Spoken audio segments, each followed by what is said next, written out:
मैं समझती हूँ कि जो इस तरीके की बात कह रहे हैं, उन्होंने रामचरितमानस को पढ़ा ही नहीं। का ज्ञान छोड़े, हम कह रहे हैं कि भगवान राम और कृष्ण के आदर्शों पर चलने वाले लोग चल रहे। और हमने उसमें न वहाँ कहा था, रघुकुल रीत सदा चले आई, वचन जाहे पर वचन न जाए।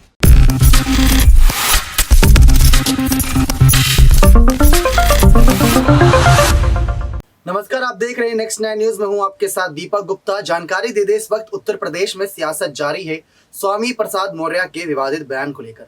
स्वामी प्रसाद मौर्य ने विवादित बयान दिया रामचरितमानस पर, और इस बयान के बाद चर्चाएं शुरू हो गई कि आखिर सपा पार्टी का क्या स्टैंड रहेगा, क्योंकि सपा पार्टी जो एक बेहतरीन पार्टी साबित हो रही है। अब जैसे मैनपुरी चुनाव उन्होंने जीता, एक के बाद एक उनको बड़ी उपलब्धियां हासिल हो रही हैं, योगी सरकार को चैलेंज दे रही है। लेकिन जब बात आती है किसी की आस्था की, तो बड़े से बड़े नेताओं को इस बारे में सोचना चाहिए कि जब कोई बयान दे रहे हैं तो उससे किसी को ठेस पहुंचेगी, किसी को दुख हो सकता है। वो बयान सुनकर कोई आपके खिलाफ ही कुछ कर सकता है। तो जैसा कि अब हो भी रहा है, स्वामी प्रसाद मौर्य को जेल भिजवाने तक की बात कई सारे ऐसे संत समाज हैं जो करते नजर आ रहे हैं कि स्वामी प्रसाद मौर्य ने जो भी बोला गलत बोला, उनको माफी मांगना तो बहुत छोटी बात हो जाएगी, उनको जेल भिजवाइए, ऐसी बातें अब की जा रही हैं। लेकिन सबको यहाँ पर उम्मीद है कि सपा अध्यक्ष अखिलेश यादव इस पर अपनी कोई ऐसी बात रखेंगे जिसको सुनकर ऐसा लगेगा कि हाँ, स्वामी प्रसाद मौर्य ने कुछ बातों को ध्यान में रखकर, कुछ बातों को भूलकर ये बयान दिया था। खैर, अखिलेश का जो बयान रहेगा रहेगा, लेकिन इससे पहले भारतीय जनता पार्टी की शानदार नेता अपर्णा यादव और शिवपाल यादव का अब हाल में बयान सामने आया। शिवपाल यादव ने जो बातें कही चौंका देने वाली हैं, और साथ ही साथ अपर्णा यादव ने जो बातें करी वो भी चौंका देने वाली थी। अपर्णा को लेकर कल हमने रिपोर्ट दे ही दी थी, लेकिन अपर्णा यादव का बयान भी आपको सुनाना चाहेंगे। स्वामी प्रसाद मौर्य इस समय काफी विवादों के घेरे में फंस चुके हैं, क्योंकि स्वामी प्रसाद मौर्य अब चुप्पी साधे बैठे भी हैं, लेकिन एक के बाद एक बयान भी दिए जा रहे हैं। इससे पहले भी उन्होंने कई मामलों पर, जो हिंदू आस्था से जुड़ी उस मामले पर उन्होंने ऐसे विवादित बयान दिए थे। लेकिन बयानों को लेकर जो चर्चाएं शुरू हुई हैं उस पर सपा के अध्यक्ष अखिलेश यादव की नजरें हैं।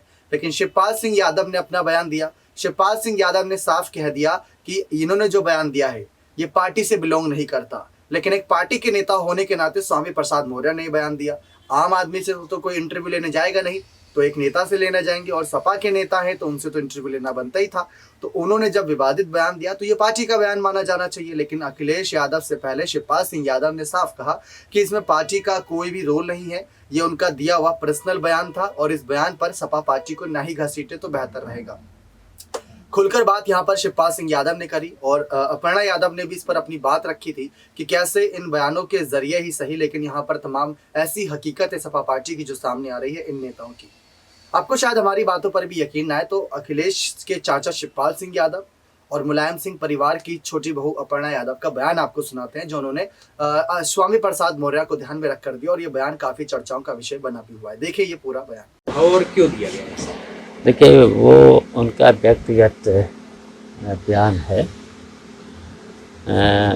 पार्टी का बयान नहीं है। और हम लोग तो भगवान राम के आदर्शों पर चलने वाले लोग, भगवान कृष्ण के आदर्शों पर चलने वाले लोग हैं, तो उनके बयान पार्टी का बयान नहीं है। इस बयान से नुकसान भी तो पार्टी का बहुत ज़्यादा होता है। तो पार्टी का बयान थोड़े हैं, हम कह रहे हैं कि भगवान राम और कृष्ण के आदर्शों पर हम चलने वाले लोग हैं और चल रहे हैं।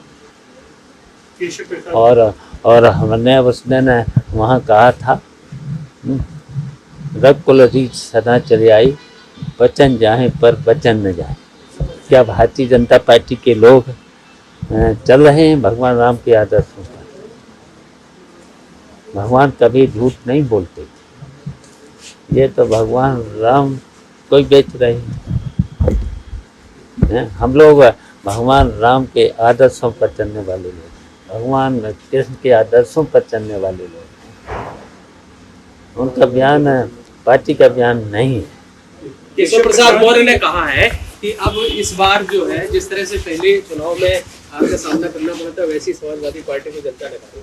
देखिए, बड़ बोले हैं, आए थे हमारे जसवंत नगर में, अभी आए थे मैनपुरी के लोकसभा के चुनाव में, काका में आए थे, और हमारे क्षेत्र की जनता ने उनको सबक सिखा दिया है और आगे भी हम उन्हें बताएंगे कैसे चुनाव लड़ा जाता है। और उसी तरीके से जिस तरीके से अभी मैनपुरी लोकसभा में इन्हें बड़बोलेपन को सबक सिखाया है, और आगे चल कर के हम उसी तरीके से इन्हें जिस तरीके से मैनपुरी में सबक सिखाया है उसी तरीके से उत्तर प्रदेश की जनता और हम बताएंगे कैसे चुनाव लड़। मैं समझती हूँ रामचरितमानस एक ऐसा ग्रंथ है जो कितनी भाषाओं में लिखा गया है और कितना बृहत है। इसको जब भी पढ़ता है व्यक्ति और जब भी इसका जो है चित्रण देखता है, टीवी पर हो, मंच पर हो, तो हमेशा नया जैसा प्रतीत होता है। इस तरीके की बात किसी भी राजनेता के कहने के लिए मुझे नहीं लगता कि ये उचित है, और इस तरीके की मानसिकता रखना रामचरितमानस के बारे में ये बहुत ही निकृष्ट मानसिकता है।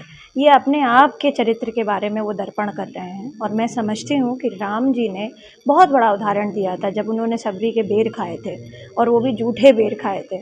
मैं समझती हूँ कि जो इस तरीके की बात कह रहे हैं उन्होंने रामचरितमानस को पढ़ा ही नहीं, और पढ़ा क्या, उसको जीने का एक ढंग होना चाहिए।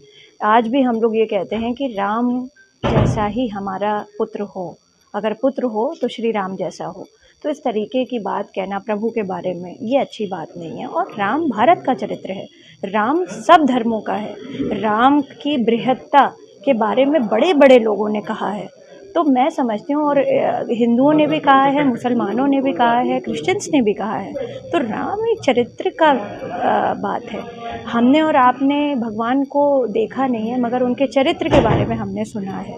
और हम जब वो चीज़ महसूस करते हैं, तो जब राम का नाम लेते हैं तो आराम मिलता है, तब शांति मिलती है। तो मैं समझती हूँ कि शांति के प्रतीक के बारे में इस तरीके की बात करना अच्छी बात। देखा आप सभी ने किस तरीके से स्वामी प्रसाद मौर्य को लेकर यहाँ पर अपर्णा यादव और शिवपाल सिंह यादव दोनों ने बातें साफ कर दी हैं। लेकिन इसी के साथ साथ चर्चा इस बात की भी बनी हुई है कि आखिर आगे सपा पार्टी का और क्या बड़ा ऐलान होता है, क्योंकि कहा यह जा रहा है कि अखिलेश यादव इस बयान से काफी नाराज हैं। कोई प्रेस कॉन्फ्रेंस बुला सकते हैं, क्योंकि सपा का एक बड़े दिग्गज नेता में आते हैं स्वामी प्रसाद मौर्य, तो उनको भी बचाना है। और जब फंसे हैं तो उनके खिलाफ भी कुछ ना कुछ बातें तो करनी ही पड़ेंगी, क्योंकि जो उन्होंने बयान दिया, अगर इस बयान पर वो अखिलेश यादव सहमति जता देते हैं तो सबको पता है अखिलेश यादव बुरी तरीके से फंस जाएंगे और विपक्षी पार्टी इसका बहुत बड़ा मुद्दा बना देगी। भूपेंद्र चौधरी जो भाजपा के प्रदेश अध्यक्ष हैं उत्तर प्रदेश के, उन्होंने भी साफ कहा कि इस विवाद बयान के चलते सपा पार्टी को अपना स्टैंड साफ करना चाहिए कि उनकी क्या राय है। तो शिवपाल सिंह यादव जो कि अखिलेश यादव के चाचा हैं, उन्होंने साफ कह दिया है, जैसा कि आपने बयान में भी सुना, कि इस बयान से पार्टी का कोई लेना देना नहीं है।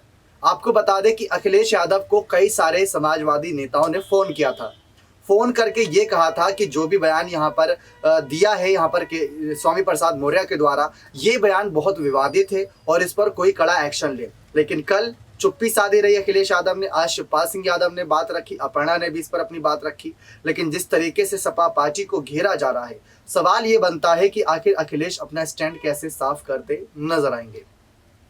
तो अखिलेश यादव नाराज है, पार्टी के कई नेता भी नाराज है स्वामी प्रसाद मौर्य से। पार्टी में ही काफी ज्यादा असमंजस की स्थिति बनी हुई है। इसको लेकर तमाम बातें भी आगे साफ रखनी होंगी अखिलेश यादव को जल्द से जल्द। लेकिन यहाँ पर ऐसे नेताओं के बयान सामने आ रहे हैं और ये देखना दिलचस्प हो रहा है कि आखिर रणनीतिकार के तौर पर कैसे तमाम जो चुनौतियां हैं, तमाम जो ऐलानबाजियां हैं, उन पर कैसे यहाँ पर अखिलेश यादव अपनी स्थिति साफ करते हैं। लेकिन स्वामी प्रसाद मौर्य के बयान को लेकर आपसे यहाँ पर राय जानना चाहेंगे कि उन्होंने क्या ये बयान दिया है, इसको आप विवादित समझते हैं? लेकिन देखा जाए तो विवादित ही एक तरीके से जो उन्होंने बातें रखी थी। हम भी नहीं दोहराना चाह रहे अपनी इस रिपोर्ट के अंदर उस बयान को, वरना गलत ही होगा, एक तरीके से फिर से आस्था को ठेस पहुंचाना हो जाएगा। इसी वजह से अब दर्शकों पर हम छोड़ देते हैं कि आपका क्या फैसला है, क्योंकि अखिलेश यादव, शिवपाल यादव, बड़े बड़े नेताओं की यहाँ पर रुख सामने आ रहे हैं। लेकिन क्या सपा पार्टी से उनका पत्ता साफ हो जाएगा? क्योंकि उससे आने वाले लोकसभा चुनाव, नगर निकाय चुनाव, एमएलसी चुनाव पर जरूर विपक्षी पार्टी निशाना साधेगी। जी हाँ, विपक्षी पार्टी जरूर यहाँ पर इस बात पर चुटकी लेती नजर आएगी कि सपा नेता ने ऐसा बयान दिया था। भले शिवपाल ने ये कहा कि सपा नेता के तौर पर मत देखिए उन्हें, ये उनका पर्सनल पॉइंट ऑफ व्यू था जो उन्होंने रखा। लेकिन कांग्रेस, बीजेपी, आरएलडी, सारी पार्टियां इनके खिलाफ ऐसी बातें करती नजर आएंगी। देखते हैं क्या बयान सामने आता है यहाँ पर शिवपाल सिंह यादव का इस पूरे मामले पर। शिवपाल तो आ चुके हैं यहाँ पर सामने, अखिलेश यादव का बहुत बहुत धन्यवाद।